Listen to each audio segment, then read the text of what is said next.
মহাসমুদ্রে একটানা ২৫০ দিনের বেশি ভাসমান মার্কিন রণতরী ইউএসএস আব্রাহাম লিঙ্কন সেখানে তৈরি হয়েছে চরম মানবিক বিপর্যয়। খাবার সংকট আর তীব্র মানসিক চাপে ভেঙে পড়েছে ৫,০০০ নৌসেনা। এই জরুরি অবস্থা সামাল দিতে এরই মধ্যে মধ্যপ্রাচ্যের পথে রয়েছে আরেক মার্কিন বিমানবাহী রণতরী জর্জ ওয়াশিংটন।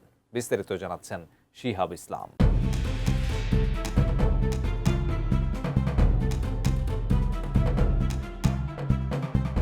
সমুদ্রের বুকে একটানা ২৫০ দিনের বেশি ভাসমান মার্কিন বিমানবাহী রণতরী ইউএসএস আব্রাহাম লিঙ্কন।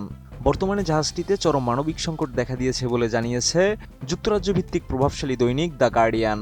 পত্রিকাটি জানায়, দীর্ঘতম এই অভিযানে ক্লান্ত ও বিপর্যস্ত ৫,০০০-এরও বেশি নৌসেনা। পানির সংকট, ভাঙা প্লাম্বিং আর তীব্র ক্লান্তিতে দিশেহারা অবস্থা তাদের। নৌসেনাদের জীবনযাত্রার এই দুরবস্থার চিত্র উঠে এসেছে খোদ মার্কিন আইন প্রণেতাদের দাবিতে। ক্যালিফোর্নিয়ার ডেমোক্রেট কংগ্রেস সদস্য মাইক লেভিনের তথ্য অনুযায়ী জাহাজটিতে গোসলের জায়গাগুলো ব্যবহারের অনুপযোগী, টয়লেটগুলো ভেঙে আছে এবং কয়েক সপ্তাহ ধরে লন্ড্রি বন্ধ। নেই কোনো গরম পানি, সাবান বা পেস্ট। এমনকি খাবারের সংকটে এখন এক একজনের জন্য বরাদ্দ সর্বোচ্চ আধা কাপ চাল বা ২টি রুটি। উন্নত মানের কাঁচামাল, আরআইএল অ্যাঙ্গেল এন্ড চ্যানেল। এখন কাঠের দিন শেষ, আরআইএল এর বাংলাদেশ। গত সপ্তাহে ক্যালিফোর্নিয়ার সান ডিয়েগোতে মার্কিন নৌবাহিনীর কর্মকর্তাদের সাথে এক আবেগঘন বৈঠক করেন ভুক্তভোগী পরিবারগুলো। সেখানে প্রায় ২০০ পরিবারের সদস্যরা গভীর উদ্বেগ প্রকাশ করেন। তাদের কাছে নৌসেনারা বার্তা পাঠিয়ে জানিয়েছেন তারা আর বেঁচে থাকতে চান না। মার্কিন সাময়িকী স্টার্স অ্যান্ড স্ট্রিপসের রিপোর্টে উঠে আসে এমন করুণ চিত্র। এদিকে যুক্তরাষ্ট্রের বিভিন্ন সংবাদ মাধ্যম দাবি করেছে, তীব্র মানসিক অবসাদে রণতরী থেকে আত্মহত্যার চেষ্টা করেছেন একাধিক সেনা। সামরিক সংবাদপত্র নেভি টাইমসের রিপোর্টে এমন আশঙ্কাজনক চিত্র উঠে এসেছে।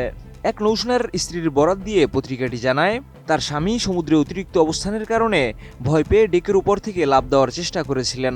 অপর এক সেনা জানান, তিনি তার এক সহকর্মীকে পানিতে ঝাঁপ দেওয়া থেকে বহু কষ্টে বিরত রাখতে পেরেছেন।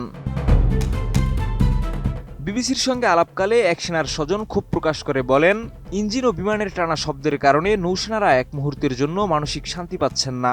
অতিরিক্ত পরিশ্রমের কারণে অনেকেই অসুস্থ হয়ে পড়েছেন বলেও দাবি করে বিবিসি। এদিকে মিলিটারি মেডিসিন সাময়িকীর এক গবেষণায় দেখা গেছে, মার্কিন সামরিক বাহিনীর অন্যান্য শাখার চেয়ে নৌবাহিনীর সদস্যদের মধ্যে তীব্র মানসিক চাপ সবচেয়ে বেশি। সেখানে আত্মহত্যা মৃত্যুর অন্যতম প্রধান কারণ। তবে এসব অভিযোগ সরাসরি অস্বীকার করেছেন মার্কিন প্রতিরক্ষা সচিব পিট হেগসেথ। তার দাবি, জাহাজটিতে সংকটের খবরগুলো পুরোপুরি বিকৃত করে ছড়ানো হচ্ছে। তবে কানেকটিকাটের ডেমোক্রেট সিনেটর রিচার্ড ব্লুমেনথাল প্রতিরক্ষা সচিবকে চিঠি পাঠিয়ে এর জবাব দিয়েছেন। মার্কিন গণমাধ্যম এনপিআর এর খবর অনুযায়ী, উত্তেজনা কমাতে আব্রাহাম লিঙ্কনকে সরিয়ে এবার মধ্যপ্রাচ্যে পাঠানো হচ্ছে মার্কিন বিমানবাহী রণতরী ইউএসএস জর্জ ওয়াশিংটন। তবে আব্রাহাম লিঙ্কনের নৌসেনাদের মতো জর্জ ওয়াশিংটনের সেনারাও একই বিপদে পড়বেন কিনা তাই নিয়ে নতুন সংখ্যায় এখন নৌসেনাদের পরিবারগুলো। শিহাব ইসলাম, ATN নিউজ।